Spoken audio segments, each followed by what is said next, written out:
Entering the Mayo Experience. Mayo Experience. Mayo Experience. Mayo Experience. Welcome to the Pat Mayo Experience, presented by DraftKings 2022, the Zurich Classic DraftKings picks and preview. Additionally, the final bets of the week. We blew up the schedule just a little bit for this team week, where most content providers are taking the week off, and frankly, I don't blame them, but here we are. We're going to talk it through. I talked through the bets with Jeff on Monday. Tuesday, if you missed it on the Pat Mayo Experience, Emery Hunt, NFL Draft Scout, provider of a huge encyclopedic volume of 1,000 NFL draft prospects, was on the show to talk it through. Jeff Radcliffe on Thursday for more NFL draft, but we got to talk about the DraftKings slate for the Zurich Classic. Skylar Hoke, host of DP World Tour picks and bets on the Mayo Media Network, will be joining me to talk about the DraftKings plays of the week, talk through the entire slate, plus maybe a little bit of Euro towards the end if I'm feeling a bit frisky. But I wanted to hit you with my final betting sheet before we started off, because there is going to be no live chat this week where I normally do it. So, reminder to everyone out there, smash the like to the episode, give me your favorite sleeper team down in the comment section, sub to Mayo Media Network, sub to Fantasy National, .com/Mayo for 20% off. And because I'm in my home studio, maybe I can screen share as we're going along right now as well, so you can see what I'm looking at as I attempt to do research on this wonky tournament. And what else do we have? The Listeners League. It's almost full, but the link is down in the description. If you miss it, head on over to Tambo's Twitter page, at Toe Tag and Tambo on Twitter, because the Fantasy Golf Degenerates Listeners League is now open. They did not have a show this week. They weren't going to do one for Zurich anyway, but Kenny is still recovering. So our best wishes are with Kenny right now. And from talking to him, it sounds like he's doing a little bit better. So just let Kenny know that you're thinking about him, at Kendo VT on Twitter. So go check him out right now. Final bets for the week. We got Horschel and Burns is where I decided to go at the top of the card. They were good last year. Billy Ho has won this event in the past, albeit with QAnon Scott Piercy as his partner. So anything can happen for Billy Horschel, and he won this as a solo competitor as well for his first PGA Tour win way back when. They're 14-1. My guys, Will Zalatoris, Davis Riley, 35-1.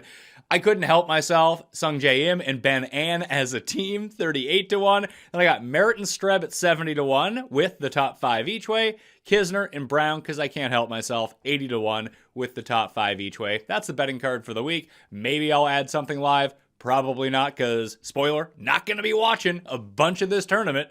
Although if I have guys that are contending on Sunday, I'm definitely going to tune in to see what happens, because I feel like that can affect the outcome, sort of like the reverse Anderker. So I'm really locked in. Maybe I can will it to happen for me. Now, I don't really mean like Danny will it to happen for me, because I don't need that to happen this week. That already happened. That was 6 years ago. Don't want it to happen in this week. That would not be good news. Anyway, Skylar Hoke is here with me right now to talk this through.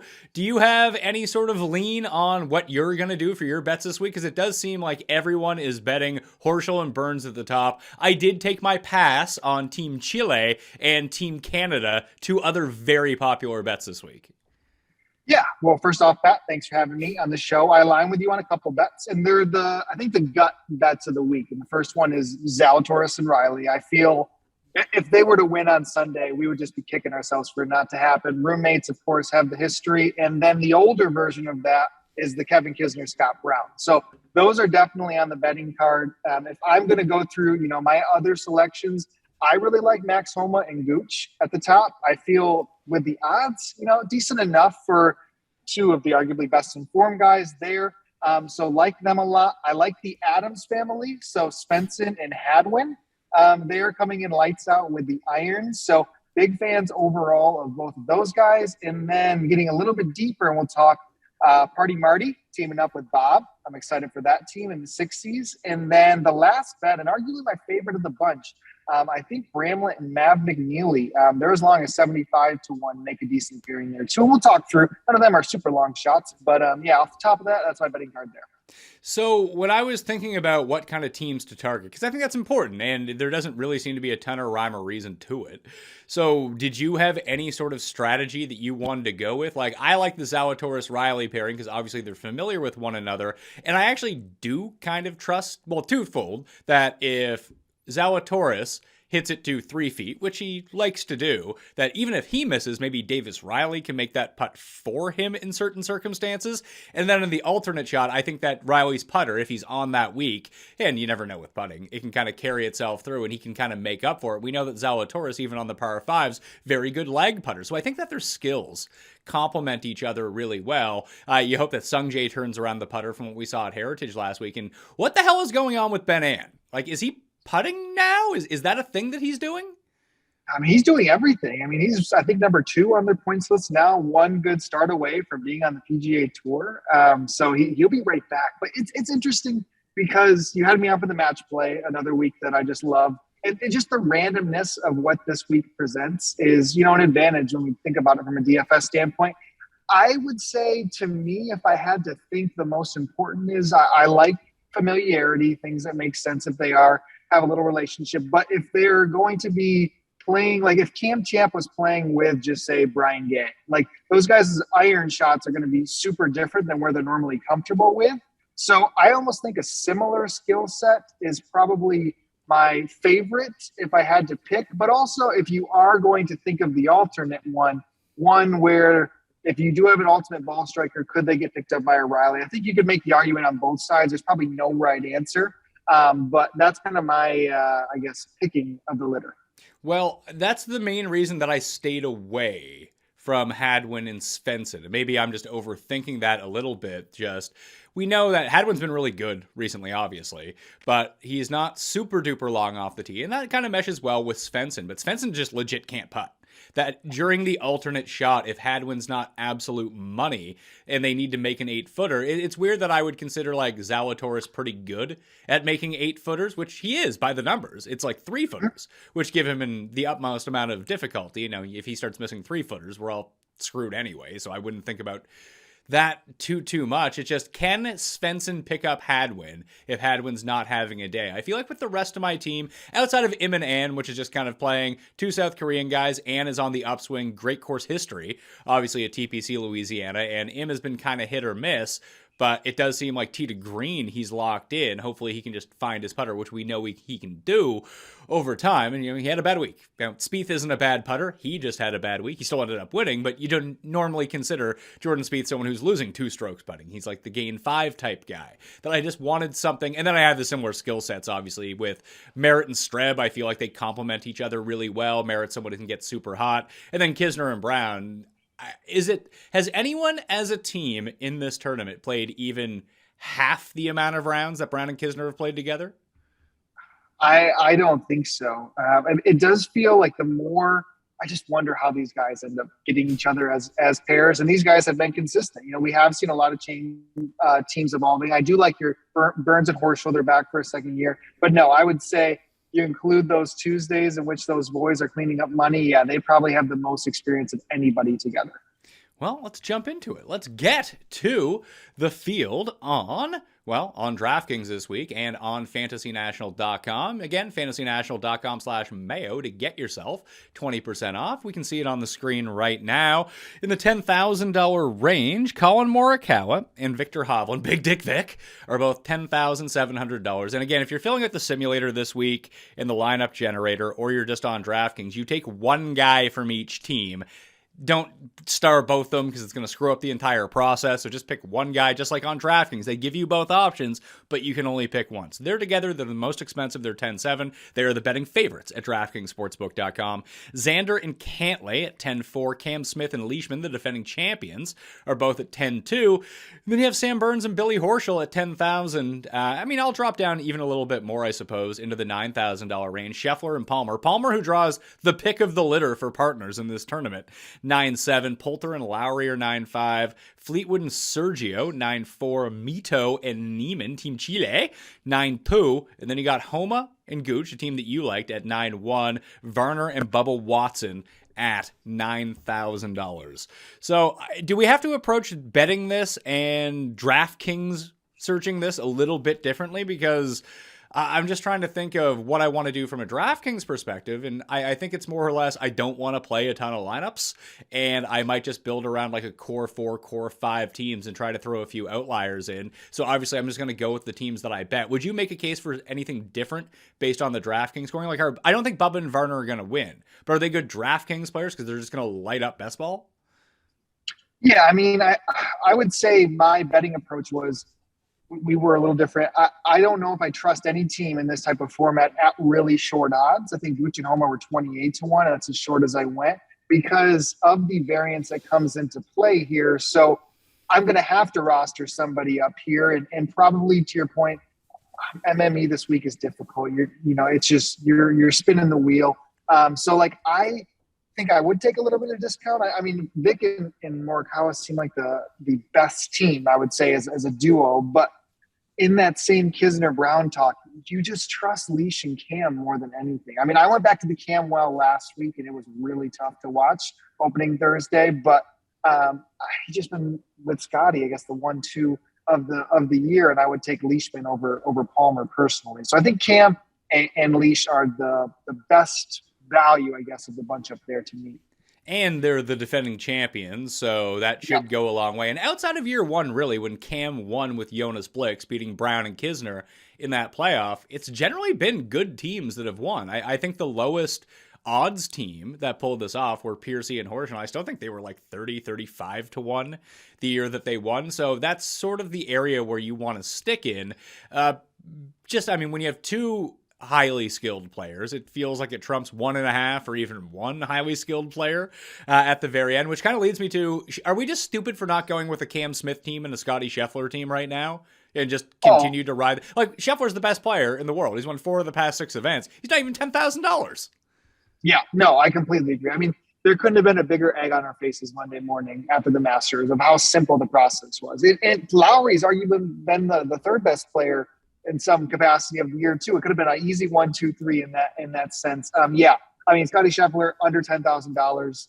I think right there with Cam, that's an easy 1-2 to start lineups. So you see Scheffler, obviously he comes in playing well. Palmer's won this event with John Rahm in the past. Like that's not even including the match play when we look at Fantasy National right now. But like that is just pure craziness. It's funny that he was not good at the players, but I took it out last week, and I kind of regret this with Lowry, because if you looked at it, and like even a lot of the top of the leaderboard, let's just rewind to the Honda Classic for a second, where he came in second. Obviously, he came third at the Masters and third at the RBC Heritage. But I was like, when I'm looking at the comp courses for Heritage, I'm not going to look too hard at PGA National, solely because I think that because of the water, it's so ubiquitous, it's not at Heritage, that's going to throw off my numbers a little bit on certain players. Although if I had just looked at this and looked at the players who did well, you can see them there on the screen. Straka, Lowry, Berger, Noren, Kirk, Schwab, and even Brian Stewart, a guy who lost like 4 strokes putting in round 1, ended up playing pretty well. Svensson was really good last week. Like, of those guys who were in the field last week who came inside the top 10, like they basically all made the cut. They all played really well. I feel like such a moron for not looking at it. Yeah, literally, it was just handed to us in some sense. And that's probably why when I think about this event even too, like, I say something off the top. Yeah, I'm not going to bet these teams up here. And of course you come back, well, these are actually the teams that do win. We overcomplicate things so much overall. And I think we've had a substantial amount of form to look at for these guys in the calendar year. So yeah, I agree with you. And it just makes sense, especially they're not like egregiously priced anything either. So continuing to go back and look at everything, obviously we want the maximum amount of birdie opportunities possible, and then kind of taking a look at the top of the leaderboard or top of the DraftKings pricing. Again, I'm good with fading Morikawa and Hovland. Just they're too pricey because I think you can figure out the top. You're going to have to get lucky, obviously, but I think a lot of this just has to do with what are you going to do at the bottom? Like, how do you decipher between those teams? Yeah, I mean that's arguably. Do you want Jay? One good player, right? Do you want Jay Haas and Scott Gachowski?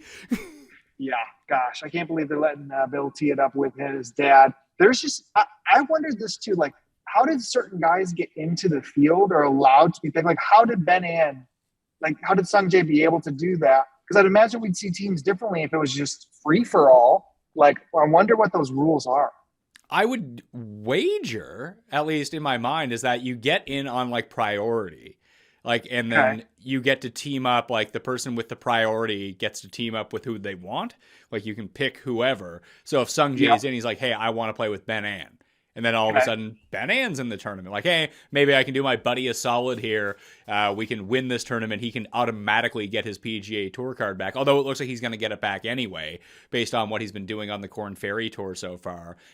I would imagine that's how it goes. I have no idea, to be perfectly honest with you, but that logically makes sense looking at these teams. Yeah. Well, the only reason I brought it up is I'm a big fan of Patrick Flavin. He's one of the Korn Ferry Tour, or he's gotten some starts in the PGA Tour, and he was on Monday Q's podcast and was saying he was really hoping to partner up with his good friend Nick Hardy to see if he could get a shot at getting points. He's like a good finish away from finishing and getting on the PGA Tour, at least to Korn Ferry Tour finals next year. But Hardy's playing with Curtis Thompson this week, and I'm assuming those guys don't get to choose when you're that far down the priority. But it makes sense. Something like Sung Jae would get a chance to get somebody. I'm trying to find it now to see if I have a TPC Louisiana or a Zurich model built. Shockingly enough, I do not. I don't even know how you would begin to model this tournament. Do you? No, I mean, what the course? I mean, I guess if we back it up from how we fit the course. So if we go, what was the last year? Was the Brian Stewart win the last year it was played here? I'll click on, because we only have the singles tournament history right now. So yeah, 2006, that would have been that year. And that was like 54 holes, I think, right? It was 54 holes and a Monday finish, and Stewart beat Lovemark and Ben An in that playoff. So we can kind of take a look at what's going on here. Let's find out. Yeah, Stewart, oh man, Bjorn Hanan, 3.3 strokes putting. Like, it was just everyone gained putting inside the top 20. Ryan Ruffles, good God. But yeah, you have to putt at this course. And like, if you don't have an elite putter on your side, that's why I think Burns and Horschel are the team to target at the top. Why do you think that Leash and Cam Smith have done so well here? Or Kisner and Brown for that regard? Because all those guys putt. Yep, 100%. I've been doing, and we'll talk about it a little bit later when I mention team, I've been looking at like some per shot stuff, like getting down into the nitty gritty. And I wanted to see like who were some of the teams that like are having like outlier putting, examples, or like the ability to just like putt the lights out or off the tee lights out. And like, there are some teams like Cam and Leishman are up there as some of the best overall putting, and they have that high percentile type of thing. But there are some random teams that kind of pop along the way in that too, but it's tough on a sample size as well with some of these lower teams. But there's some cool stats when you kind of dig in a little bit deeper. Well, let's try to find out. Let's just take a look at the strokes gained putting right now, past 50. What do you find is oh my God, Martin Traynor is second, and he still sucks that much? Tough scene for fucking Martin Traynor. Are there types of players that you like to go to? Like, is there any sort of like random sample size of putting that you would like to see? Like, do you want to see if someone's currently putting hot right now? Like, is past 12 good for you? Past 24? It defaults to past 50. So I think that ends up becoming the lean for everyone. I have no idea if that's a good sample or not. And spoiler alert, a very special guest will be joining me while I am on vacation. Because, Pat Mayo's not going to leave you without shows while I'm on vacation. I'll have a full slate of shows, all brand new, while I'm gone. But it's going to be digging into putting research. I haven't recorded it yet, so I don't know the actual findings of this research project of a good friend of mine from the site Number Fire, so you know that he's good with the numbers. Maybe they're on fire. I don't know. But just to look at it and try to find the guys in here right now, if we just take a look at strokes gained putting, and maybe we should use average, maybe that's going to work out a little bit better. But Cam Smith is up there, Cantlay's up there, Burns is up there. Didn't expect Scrivener up there. Can Jason Day recapture magic here? Man, Scrivener and Day. You brought up Ruffles earlier. Ruffles was a partner with Day here in the past too. I don't know. There's just not enough dice for me there. I think answering your first question, we gotta zoom out in putting. I don't know. I don't think I believe in short-term putting carrying over. But I do like there's the toggle there where you can see like percent of rounds that are positive. I think that's kind of interesting because you always like, if Morikawa is the guy we bring up as an example, like Morikawa has the spike weeks. I think if you look at the positive round percent, potentially, that kind of encapsulates a little bit more of the upside percentage they have, even if it's a really bad week and you lose, 4 strokes putting around, but you gain 6 the next day, like the upside type of thing, I think is incredibly important. So I like doing that toggle a little bit. Well, it's funny, just looking at it right now, Joshua Creel's number 1 in his past, he has 28 rounds. It's still most of the names that you would see, but all of a sudden, like Sam Ryder's up there. It's Cam Smith, Denny, Sam Ryder, Hostler, Merritt. So Merritt takes a pretty big jump up. Lucas Herbert takes a pretty big jump up. You can see Trainer falls, but Patrick Cantlay was inside the top 5 of overall strokes gained putting. And now he's down to, like 18th or 19th because he only actually gains 60% of the time against the field. That's what this category means on Fantasy National. People are wondering rounds gain percentage. How often do they gain on the field? So I would kind of think that if you could find a discrepancy between overall strokes gained putting and percentage of rounds gained, someone like Cantlay, I think, would kind of speak to your look of, hey, does this guy have spike days, spike weeks? I would say yes, because overall strokes gained putting is so much better than what he actually does end up gaining overall. I'd be curious to see with Morikawa, solely because he gains 44% of the time. So most of the time he loses against the field, but where is he at in overall rank in putting in this field? He's 103rd. So 103rd would indicate to me that he's actually overall, you would think that he'd be like a 30% gainer against the field. I mean, based on the fact that there's 100 and how many players are in this field? 160. 80 teams, yeah. So he is, maybe that actually does check out, that he's slightly worse than average. No big shocker to see Kyle Stanley being the worst. And when you had your Bramlett pick, that's my biggest fear, is that he's so bad on the greens. Okay, so let's use Cantlay as an example. I've been working with Drew Matthews, Rekachik, on some of this stats because he really dives in and we've been talking on it. So I'll get real granular here. So basically I looked at the last 2 years of individual hole putting, what that person gained, strokes gained putting on that specific hole, and then accumulated those all. And I looked at what the 90 percentile score was. So if you have a top 10% outcome on the greens, you probably made a long putt, or, you hit a really, really good lag putt on an 80 footer, something like that, where you were in the top of the top. So on Patrick Cantlay, perfect example here.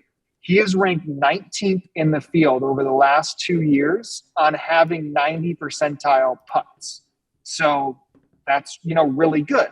But then if I looked at his average putts that he has, he drops all the way down, or how many times he's positive on the field. So kind of what you looked at, he would drop all the way to 48th in the field. So you can kind of see some of those individual, really outstanding putts that they must make. And I kind of did this per shot. So if you look at some of the guys that have actual sample that are really good putters, like Justin Rose is number 2 on that list. And that probably makes sense because we see him putt really well on there. Scribner does pop, to your point.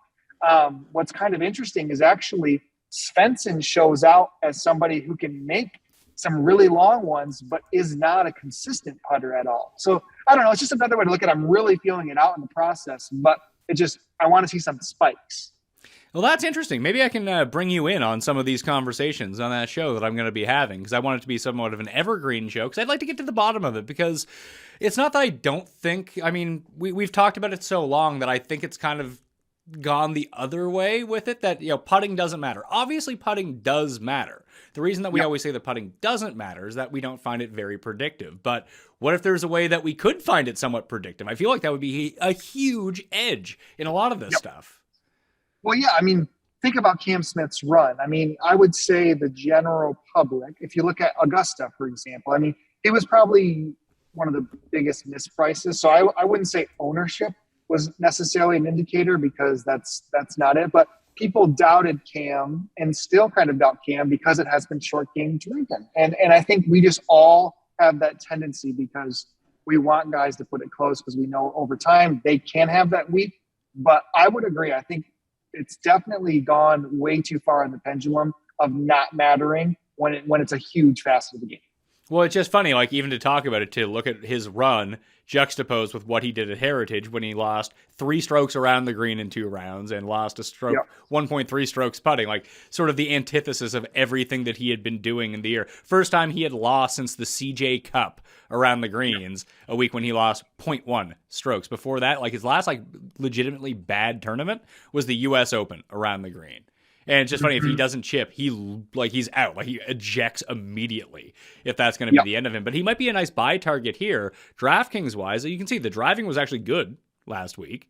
The approach was pretty amazing for 2 rounds worth of it. You just make his around the green normal, and he's probably like 6 under after 2 rounds instead of what he ended up with. So maybe that is an opportunity to get back on him for a guy who's won this tournament twice in the past. I mean, that's what I want to try to parse through this week. And do we just kind of ride form in terms of overall results, or do we want to go with this? It's funny you mentioned Svensson. I threw this up on the screen while you were talking.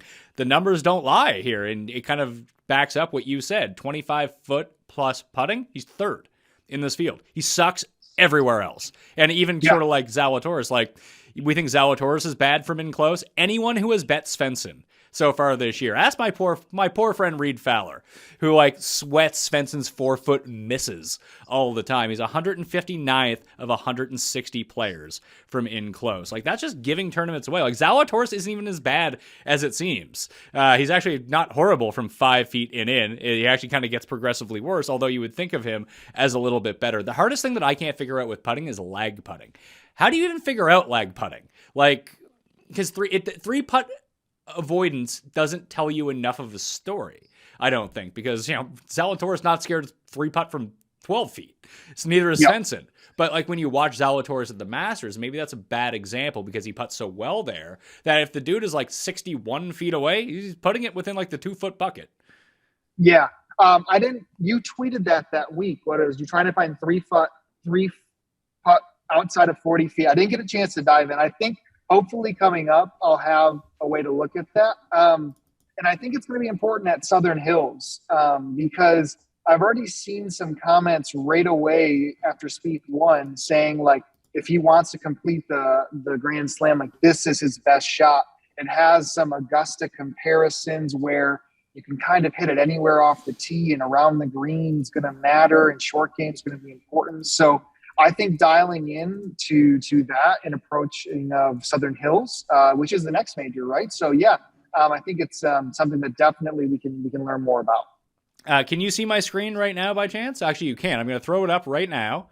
And we talk about guys completing the Grand Slam. Do you know who I think has a real chance to complete the Grand Slam this year? Hit me. There he is. Well, the problem is it's not working at my end. Oh, you can't see it. It's Dustin Johnson.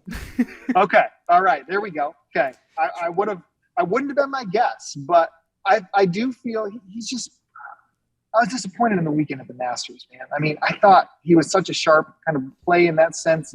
But okay, why? Tell me why. So I think that Southern Hills, by and large, should set up pretty well for him. And then, do you remember what happened the last time that the Open was at St. Andrews? What year would have that been? 2015. Zach Johnson won against Louis and Leishman in the playoff. Okay, so no, I was going through. You want to know how much of a loser I am? I couldn't sleep the other night, and I was seeing how far back I can go in my head of major winners. 2015 is where I got lost. It's all fuzzy. I legit get lost in that, like, Jason Day, Jimmy Walker, like that range. I'm just like, yes. Who won which one? And then it doesn't help now that the PGA Championship is before the U.S. Open. For sure. Not after the Open. It's like, okay, now I need to reverse engineer it in my mind. This is why we have Wikipedia. We're fine. We don't, like, you want to do that, just be Tim Andercuss. That's what he does. But here's what happened to Dustin last time. So he was crushing everyone at St. Andrews, 65-69 to open. And he was 75-75 on the weekend, but it wasn't really the weekend. He was up by so much. There was this huge delay that year, and he basically got frozen out of his round for like a day and a bit. And when he came back on, all of a sudden he ended up going into like a windstorm. So he was up by all these strokes. Everyone else got to catch up to him. By the time he got back on the course, the conditions were disastrous and it just absolutely destroyed him. I think it's a nice rebound spot for him because although Zach Johnson ended up winning, and that's a way that you can win at the old course, I would still kind of rather take my bomber type guys there because they can make mincemeat of that place if the conditions are even a little bit benign. Yep. No, I agree. I think the Open sets up when I would have thought a little bit differently like 2-3 years ago when I wouldn't have really factored off the tee on those type of courses. I think the more and more the game has evolved, absolutely. It is one, if their conditions are up, I mean, we saw Morikawa just, and that's a different style. But yeah, no, I agree. I think we have some really good majors lined up for the rest of the year. So let's try to hammer down on some picks from the 10Ks. I think that if depends on how many lineups I play. If I play my usual 50 to 75, obviously I'll work more in the mix, but I need some cross-offs here. I feel bad about crossing off Morikawa and Hovland, but they're gone. It would be the most Xander thing of all time if he and Cantlay won this tournament. I'm not going to them. Leishman and Smith, Scheffler and Palmer would be shortlisted, but it's Horschel and Burns for sure. Are you on the same page with me there? Is like it's those three teams at the top you'd want to target? Yeah, I wouldn't be playing Cantlay and Xander. I'm okay fading there. Like I mentioned Leishman. I would say Burns and Horschel would be one of my favorite selections up there too. Yeah, I mean, we're pretty. I don't think I would necessarily have to rule out Vic and Hovland. I guess if you're not making that many lineups, just because like they are the clear best ball striking team. I mean, they're 1-2 in the field probably. So I think if that would be the one thing I would push back a little bit is I do think they're in play. I can see it. They're going to kill best ball together 100%. Yes. It's the alternate shot that we're like, these numbers right here really worry me. 118th around the greens, 159th around the greens. Because even when we looked at it, like obviously the putter needs to be there. And I think that Vic's actually putted better. I mean, obviously his numbers are his numbers, but overall I feel like he gets a bit disrespected as someone who's been a better putter. Like even if you see in the shorter term, all of a sudden he's up to 49th in that category, despite the fact that he remains as bad around the greens. It feels like when he loses a lot, but he kind of zigzags a little bit, even when you see it. Gain 2, minus 3.1. Gain 2.1, gain 5.1. Neutral, minus 3.2. And then if you start digging back into like that string, but basically starting at the CJ Cup last year, he's been good on the greens, which is... It's shocking that he hasn't won. I know he won like 4 times in the stretch and only once on the PGA Tour, and he won that goofy Tiger event. And he won, what was the one he won in? He won 2 in Europe, right? The German one and one of the Middle Eastern ones? Yes. Yep. So maybe he cashed in there with great putting weeks, but it's just crazy to see Vic with putting numbers like this at tournaments, like even something like the Valspar and even Arnold Palmer, where he lost by a shot, and Neiman runs away at the Genesis, but he still putted so well that week that he just didn't get that breakthrough on the PGA Tour outside of Mayakoba, which is just really strange to me based on the ball striking numbers that he's been putting up. I think if I played 50 lineups, yes, I would get to those guys over Schauffele and Cantlay, but I think I'm probably going to max out at 20, to be perfectly honest with you. And that leaves me in this range of the 9s now, like that bottom range. I have Bubba highlighted. I might get off that. I don't see a whole lot of fun playing any of these guys. Maybe Sergio and Fleetwood from a DraftKings perspective, but I think that would actually be it for me. I do like Sergio and Fleetwood. I'm going to pull this up as we talk here. My argument would be on Homa and Gooch, that they are, I would dare say, right with, Morikawa and Hovland, one of the long-term, just better, approach plays. I mean, I would rank them probably 3rd in the field as approach. You'd say Morikawa, Hovland, Leash, and Smith this year, and then Gooch and Homa are literally right there with them. I just think, I don't know, just in that range, 28-1 didn't make sense to me. I think 9,100 for that tag team is a little bit better because everyone else, you have a little bit of questions in the partner. Lowry with Poulter.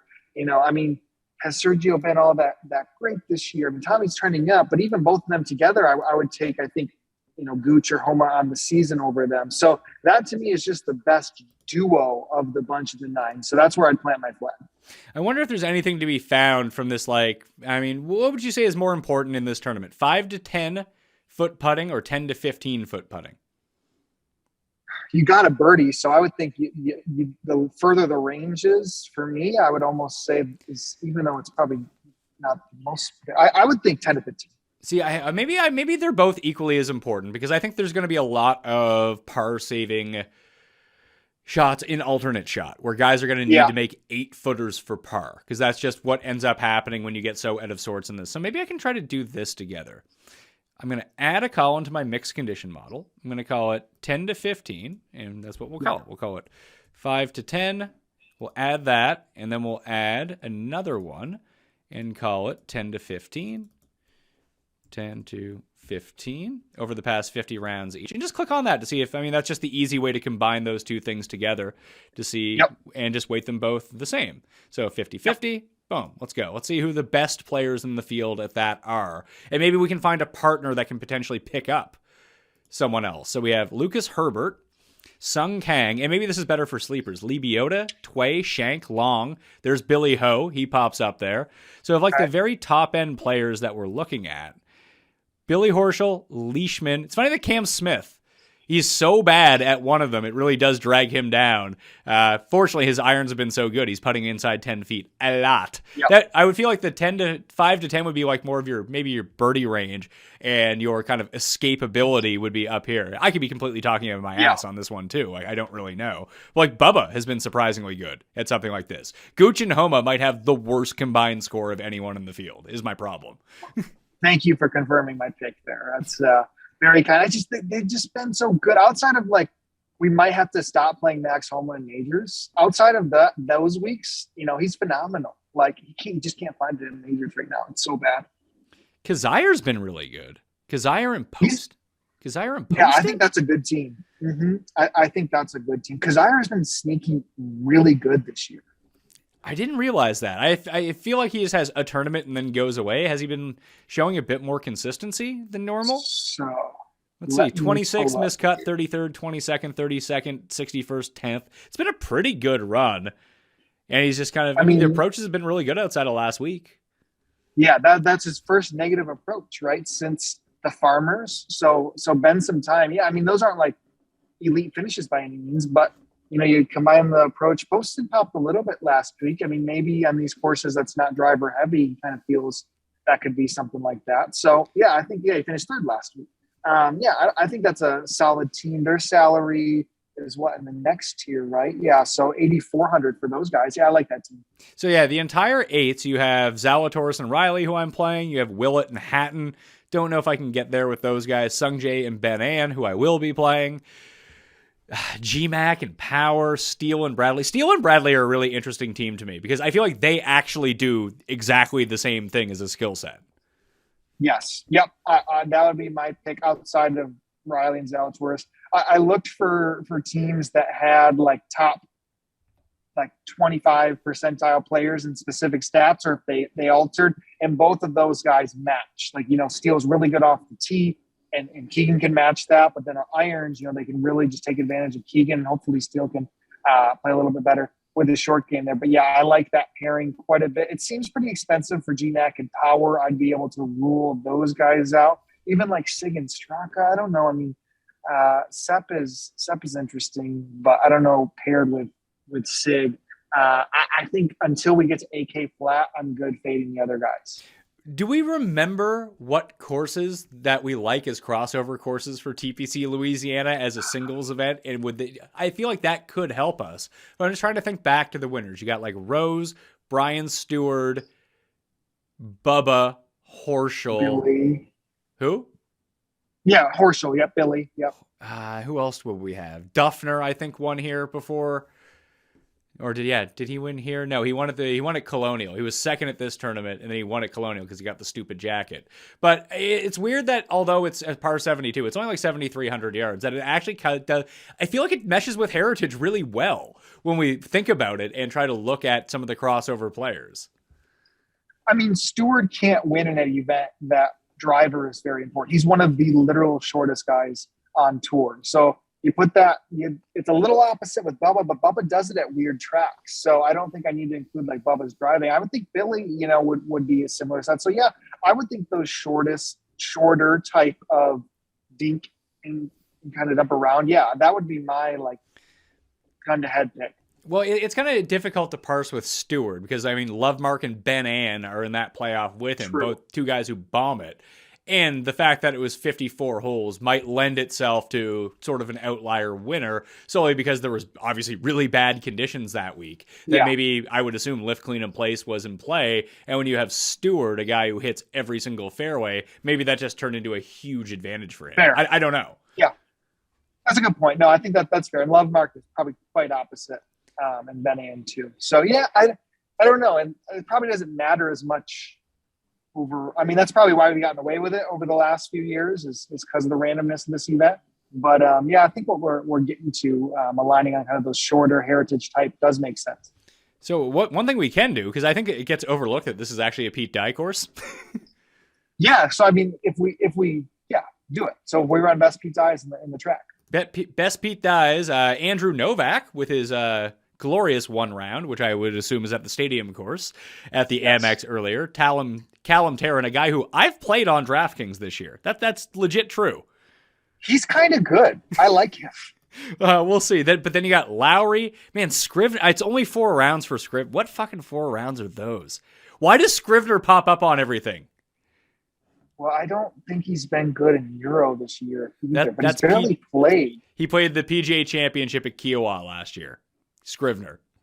And he finished 23rd. Yeah, I think I bet him like the next week because of how good that performance was. Yeah, he has one top 10 on the DP World Tour this year. I mean, he's made his last 5 cuts, so it's not pretty, but it's not the worst. Yeah, let's see. Yeah, we almost have all the Euro stuff into Fantasy National. By the way, I figured you would be pretty fired up for that. That's and huge. you've been talking about like the shot by shot stuff. I think Moose. Yep. It's taken him like 3 months to download the hole by hole, shot by shot analytics, but eventually, like very soon, I think it's all going to be up there. Good. Yeah, it's so huge because I mean, the more it just creates a bigger sample. I know people do a lot by rounds, but if you were to be able to see per shot stuff, I think it does matter. So, man, Cantlay, Barjon in 2 rounds. I mean, maybe I should get him to put a minimum filter on this. That would really help. But you have all the guys that you would expect, the good players. So who are the bad players who kind of pop up here? I guess Keegan Sig, he only has 2 rounds. You kind of throw that out. Hatton and Fleetwood are both up there. Gim is up there. Scheffler, Neiman, Rose still continues to play well. Seabez, Damon, Hoffman. Maybe Damon. Who's Damon's partner? So Joel would be. I wish he was with Higgs, but he's not. He's with Steven Yeager. Why is he with Steven Yeager?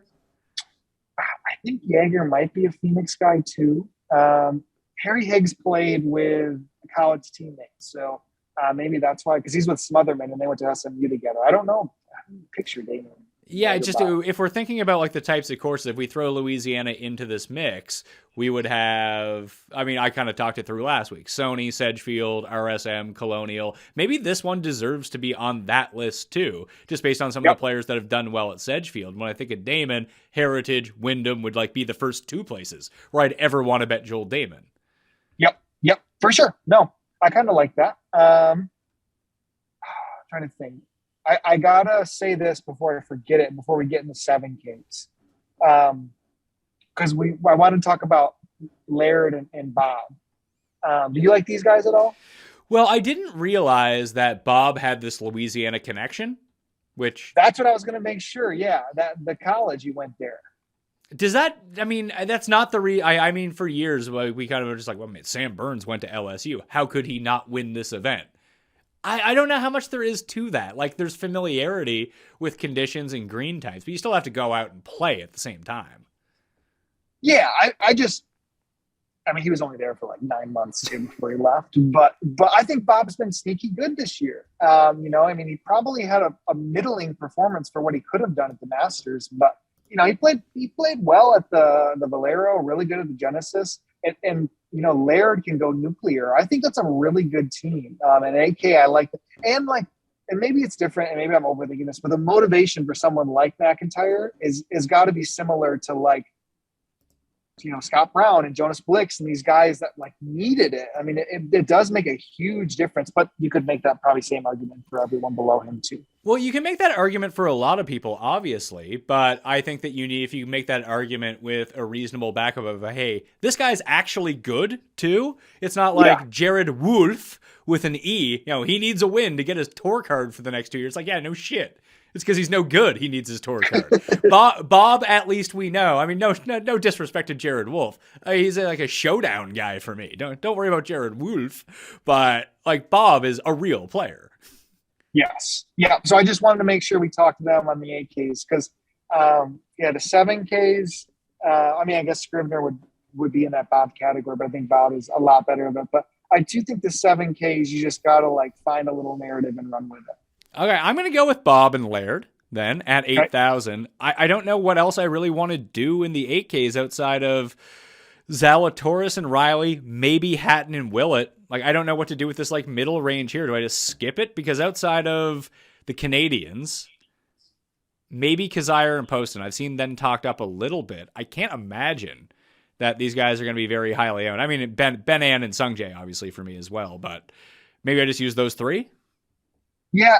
I mean, and that's probably a reason why they'll be a little bit more owned. I mean, I think people will struggle to click on Sig and Straka and Kirk and Todd and Stenson and Rose. And like, maybe this is the format you should plug your nose and play those type of guys because, all hell could break loose. But yeah, I mean, my favorites align with you, Riley, Zalatoris, on and in. And then I do think Keegan and Steele make a lot of sense. And then both of them at the 8Ks because you get the Adams at the 8K too.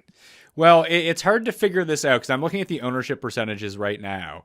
And it does seem like I think Moose has sorted out. I think he's combined both teams into one player. Shout out to you, Moose. Okay. That's great news. So you don't see Morikawa and Hovland. You just see Morikawa. That's going to include both their ownerships as a base on the star. So they're projected to be, they're the most, and this is still on a Tuesday afternoon, so there's another day and a bit for this to go. That's why I feel comfortable showing everyone this.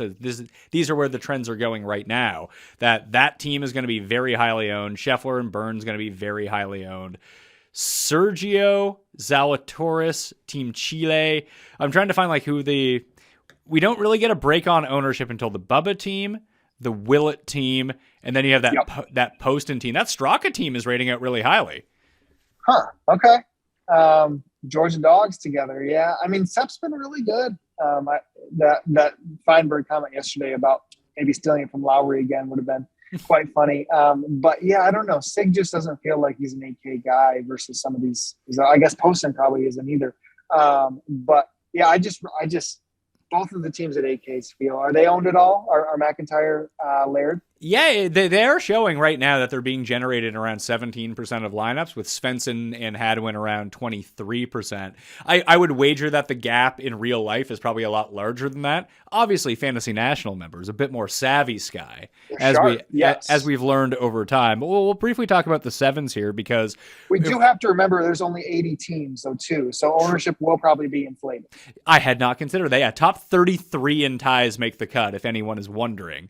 But we have these single-digit teams right here. You have the Poston team at 9%, Todd at 6%, Stenson team at 5%, and then into the sevens, Snedeker, Charles, Streb, and Tringali, and Scrivener, all below 10%, with the McNeely team and the Gim Schwab team rating out. I mean, the calculated ownership shows them at 16 and 10%.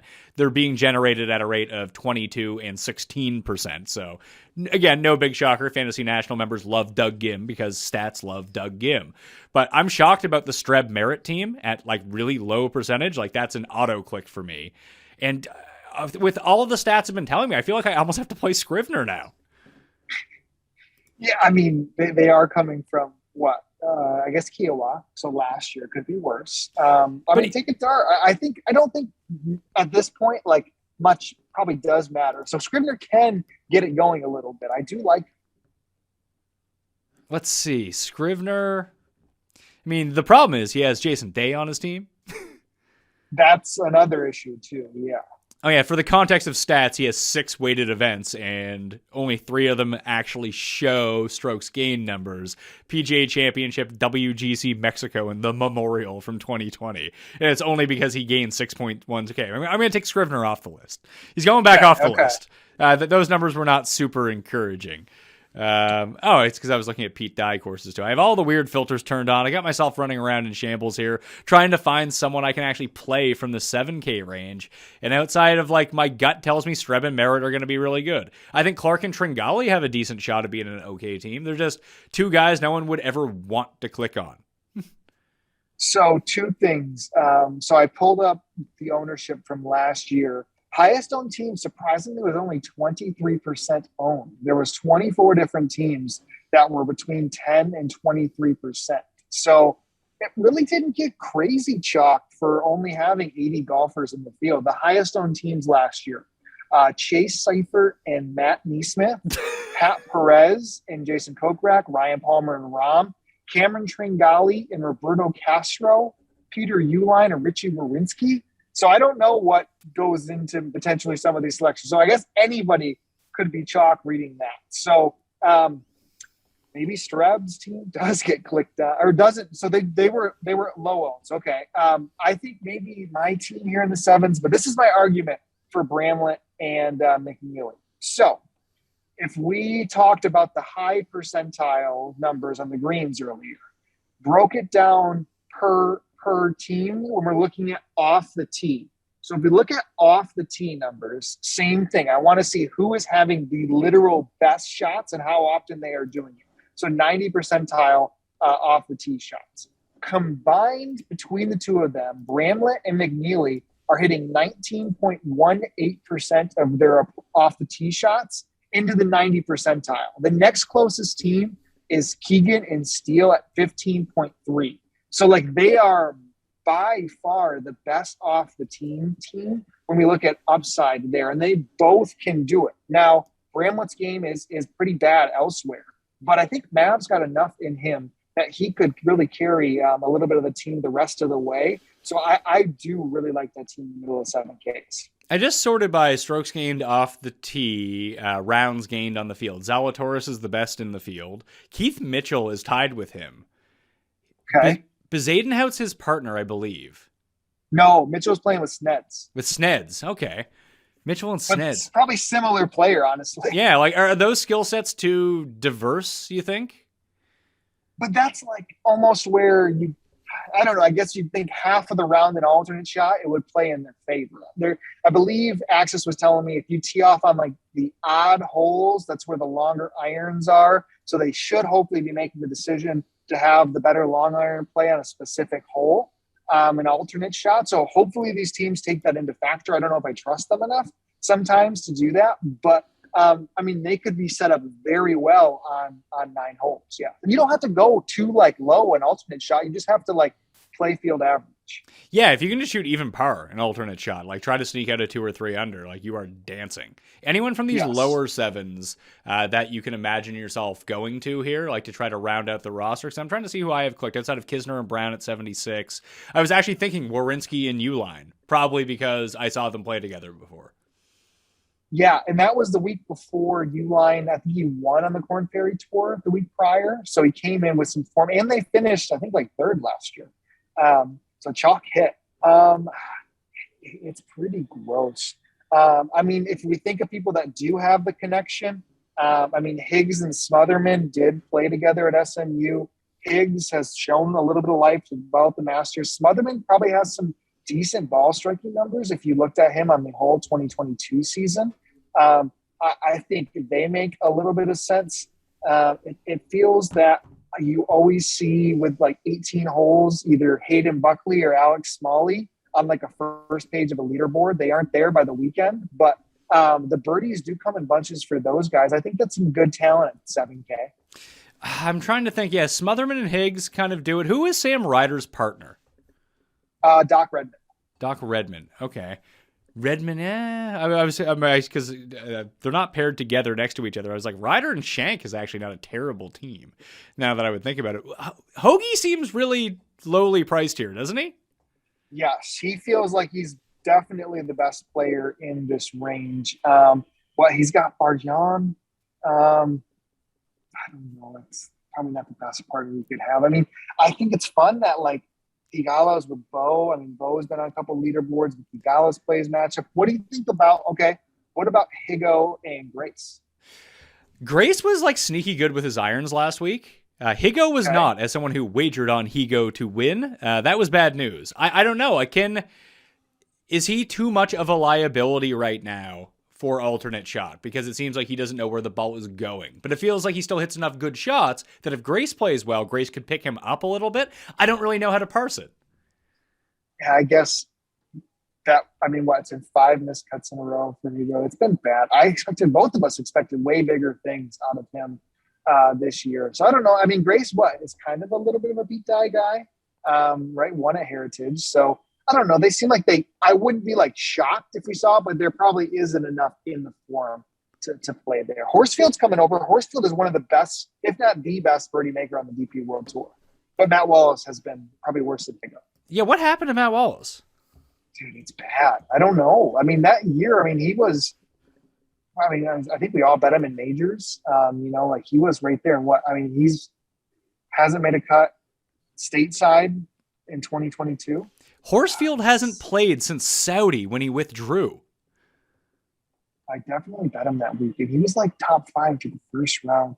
Yeah, but he was 4th at 12. Yeah, he was, T4, T12 to kick off the year. Then he was WD in the middle of February and hasn't played since. I believe he was in one of the other fields and had to withdraw too, in the Caribbean fields. I don't know. I think I don't know. He's just one of the literal best birdie makers potentially in the game of golf. So, but Matt Wallace is really bad. Latest news. Yeah, latest news. The latest news on Horsfield is from November 20th, 2021. That's probably not going to do it for us with him. So besides Wawrinski, who would be one of these teams that you would take a shot on, do you think, down in the 6s? Like if we do want to double stack at the top and take 2 really good teams, would you be focusing more on birdie percentage? What would be the random thing you would focus on? Probably what, I guess none of these guys are that good. So probably, one birdies would be what you have to ask for. And maybe one guy just in a decent bit of lead in form. Kevin Chappell has been kind of good, right? 18th and a 15th his last 2 times out. Corrales in Texas. Texas, he always plays there. Who's he with? Chappell's with your boy James Hunt. Oh, that's not bad. What about Kitayama and Appy Barnrat? Yeah, so, Kitayama was in the mix at PGA National. Yeah, and even to look at their opportunities gained, they're both inside the top 45 over the past 24 rounds. Okay, and Barnrat's a good putter. We've seen it. So I think he could be one. What about, we talked earlier, Callum Tarrant. Who's Callum Tarrant's partner? Callum Tarrant is playing with Skins, whoever the hell that is. David Skins. I don't think there's any argument. But Callum Tarrant was 7th on the Korn Ferry Tour last week. Skins made his last cut. Okay. I think Skins is a decent putter at times. How about Lee Hodges and Vince Whaley? Okay. I don't mind it. Lee Hodges was in that Florida swing, he was right there on a couple of events, I thought. Let's see, Lee Hodges, miscut 70th, miscut 9th, 39th. He's not playing well right now, but he does have 2 top 10s. One at PGA National, one at a Pete Dye. So that's something, if nothing else. And Vince Whaley has been, all right, top 30s in his last 2 starts after a pretty horrendous start to the year. He was our guy last year, by the way. Yeah, 100%. He was chalk in hitting every week. All right, I think I'll take that shot down the board. If I need, maybe I'll try to find someone with better salary savings. But both those guys are inside the top 40 in terms of ops gained. Ramey and Johnny. That's interesting. Ramey was good last week. Oh, Ramey's playing with Creel. Damn it. Who's Hannah playing with? Kang. Sung Kang, who kept popping in all those. That's an interesting one. How is Kang? I feel like Kang has been god awful. Yeah, but he's still like, even weeks he misses the cut, like he can like still have like a showdown GPP winning round. Like Axis won a showdown with Sung Kang, and Sung Kang like still missed the cut, but he like was like 4 under on the day. So I think Kang has the upside in there. Michael Kim has shown Oh, a little God. bit of life. Sung Yil No won at this course in the past.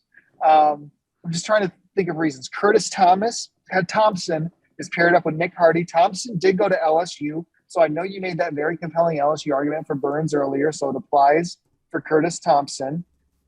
If you want alternate skill sets, there's not much bigger difference out there than Trey Mullinax and Wesley Bryant. That's just insane. Yeah. So, I mean, they could go like maybe 3 or 4 under par when Mullinax is teeing off and Wesley Bryant gets those wedges, but I don't know about the other holes. Yeah, that's going to be pretty tough, I think. So I think that I'll end it. I think I'll take the shot with the Appy Barnrat team with Kurt Kitayama, and hopefully that just works out, and that will be all glorious for me. I think they're 6,700 or 6,800. It's probably where I'm going to cap my week in terms of where I'm going to go at the bottom with my salary, which probably precludes me from playing, obviously, Vic and Morikawa. I mean, you could play them, but your team gets pretty weak afterwards. That you could probably still jam in Burns and Ho, or one of the other two teams right around, the Scheffler or Cam Smith team, and then have Iminan, Zalatoris, and Davis, and still like feel pretty good about it, I think, without having to drop down to 6,400 or something. Well, you could also play Tommy Two Gloves Gainey and Robert Saudi Arabia Garrigus. They are paired together at the bottom end. Okay, so. I didn't pick, because I've been working all day, so I've just seen these like little tidbits about Robert Garrigus. Did he confirm that he's going to play on the Live Tour?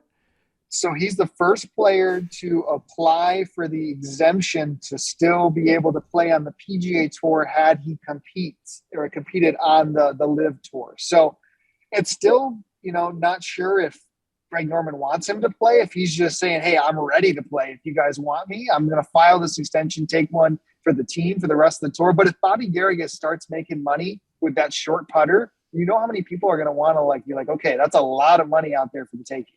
Yeah, maybe he's a nice test case for that tour to get a guy like that. I do worry about my guy, Bobby G, mainly because if you go back and read this ESPN story about him, about how he's like smoking weed in porta potties on the Corn Ferry Tour, I don't know how the Saudi League's going to really feel about that.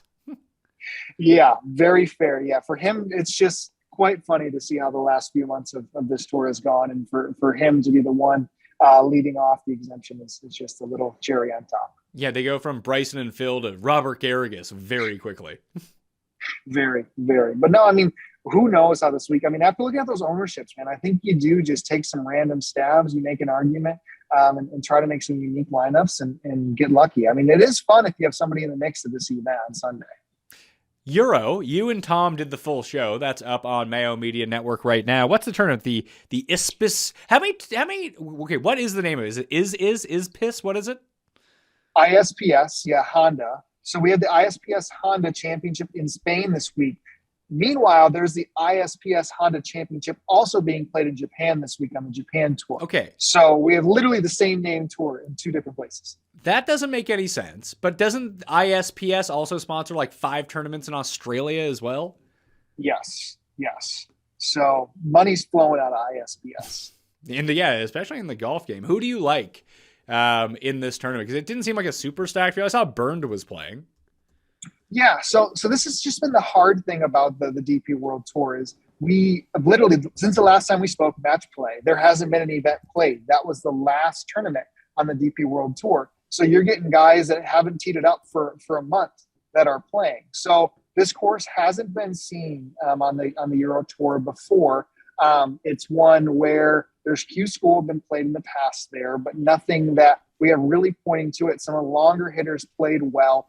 I like some guys that have at least showed some life or even played during that gap. So John Catlin is who I'm on to start. Catlin was a winner for us last year. He finished 5th 2 weeks ago on the Asian Tour, and that's where Catlin kind of cut his teeth getting up there. He had the best round over the weekend on Saturday and Sunday, his combined score. He's 55-1 like him. Are you familiar with the golfer Schwan Kim? You ever heard of him before? No, but I do like that name.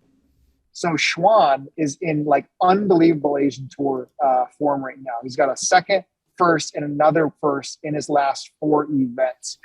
So I just like that. He won literally last week on the Asian Tour in a stable for an event. He's like 60-1.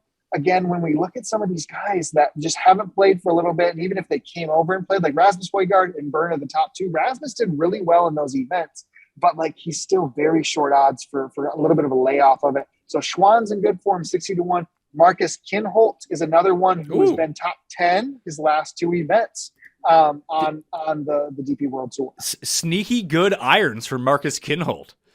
Yes, he so like similar to these guys getting layoffs, he played in his home like league during the first break, which he finished like 6th on.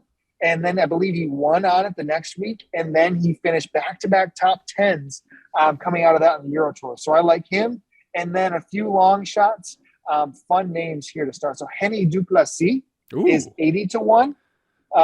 We're leaning on some sunshine, some challenge tour, and he did good in his Euro events too. He's 80s. And then I do think there could be an advantage to Bombers. And that is probably the longest guy outside of Wilco Nienaber on the tour is Nicholas Norgard Moller. He's 125-1. They call him Vic Jr. Because he's kind of rocking those tight pants and style that Vic does over there. He's 125-1. He's an absolute bomber. And then Lucas Nemec at 150-1 would be the last one. And like I said, it's just been a weird year so far in the DP World Tour. So we're kind of guessing off of some form from a month ago, kind of leading in what we've seen in this course in Q School, but some decent long shots. So ready to get back after it. Man, there are guys that I used to bet on here that are legit 200-1, like Andrea Pavon. I know that he went through his struggles, but he's 200. Southgate is 200. James Morrison is 200. Fresh Eddie Pepperell is 180-1. I mean, Robert Rock is old at this point, but like Mike Lorenzo Vera, I swear to God, he competed in a PGA Championship 2 years ago and was near the top of the leaderboard. Harding Park. Yeah, it was either that. Yeah, he was literally. Well, Haotong was there too, but both of them. Haotong's kind of a little bit shorter, but yeah, dude, odds and like these golfers. I mean, Guido. This is the first week.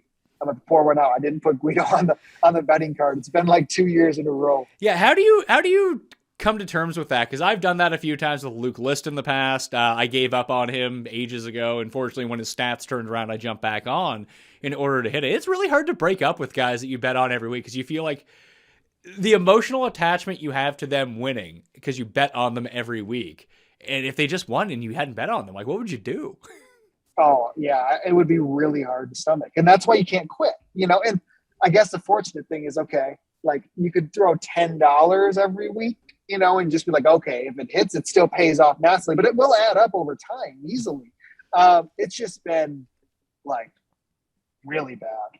We had our like, you know, moment of the year when he was by himself in the leaderboard through 6 holes. So I think that's a perfect going out for Guido there. He actually did cash me a bunch of nice stuff last year with his each way finishes. Like, was it Bland who stole that victory from him or the British Masters? Yep. That playoff that shouldn't have even been in the playoff. Bland. Killing me. Ugh. Yep. Yeah. Anyway. I think the time's now. What's next week on the Europe or the DP World Tour? Yeah, so they stay in Spain for another week. So we have that, and then it's back to that event. The British Masters is following up there. So the event of the year where we'll really get into it will be that week before the Open Championship. We have the Scottish Open, and it's going to be a collaboration with the PGA Tour. So like that's going to be the big thing we're leading up to. But we do have a decent stretch leading into the next major. All right, that will do it on the Pat Mayo Experience. Everyone go follow Sky on Twitter and tune in to the DP World Tour Picks and Bets show. You can find that on the Mayo Media Network video feed on YouTube or Fantasy Sports Picks and Bets The Mix audio feed. It's a great listen. And I mean, Sky knows a ton about the DP World Tour, but there's a legitimate European on that show as well. And Sky, as you know, when you're talking anything, whether it be any international sport, whether it be golf, soccer, whatever, having that British voice behind it just adds that air of credibility, doesn't it? Oh, absolutely. Yeah. No, Tom Jacobs is great. It's been fun getting to do that. He does it all at like these weird hours of the night. His dedication to the game is great too. Love Tom. So go watch this for the last 2 minutes or so. Smash the like on the way out, play in the Listeners League, then hop on over to the DP World Tour Picks and Bet Show. Sky gave you the quick primer on everything that's going on, but if you want an in-depth breakdown of the field and the course, you can find that over there. Thank you all for watching. Good luck this week at the Zurich Classic. I'll see you next time. Mayo Experience! Experience!